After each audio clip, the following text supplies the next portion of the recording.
So இந்த marketing ஸ்ட்ராட்டஜிலாம் நம்ம தப்பு சொல்ல வரல. இது வந்து மார்க்கெட்டிங் ஸ்ட்ராட்டஜி தான். ரசிகர்கள் எந்த இடத்துல சீட் பண்றாங்கன்னு தெரியுமா? இந்த மாதிரி வந்து அப்டேட் இன்னைக்கு வரும், நாளைக்கு வரும். ஒரு ஒரு மிகப்பெரிய எதிர்பார்ப்புல வந்துட்டு, அந்த முட்டாளாக்குறாங்க இடத்துல இல்லையா? வந்து நான் நீங்க குடுக்குறது தப்பு கிடையாது சார். சில நேரங்கள்ல ஃபினான்ஷியலா வேற ஏதோ ஒரு பிரச்சனைக்காக படம் தள்ளி போடுவது இயல்பு. அதுவும் அஜித்தோட படங்கள் லிஸ்ட் ஆஃப் மூவிஸ் நெறைய படங்கள் அந்த மாரி தள்ளி போயிருக்கு. அதுக்கும் நம்ம பிரச்சனை இல்ல. ஆனா ஒரு நியூ இயர் சார்.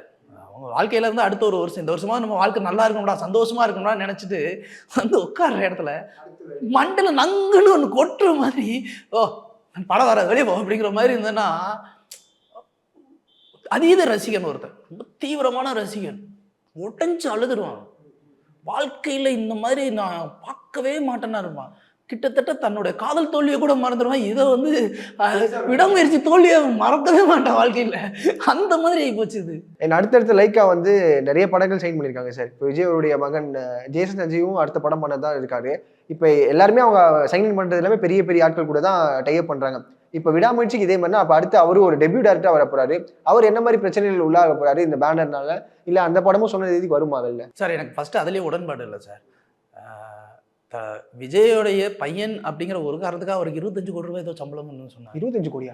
ஐயோ! என்ன சார் இது? நான் கேள்விப்பட்ட வரைக்கும் 25,00,00,000 இது எந்த அளவுக்கு உண்மைன்றது புரியுது. தெரியல. ஓகே. Opening okay.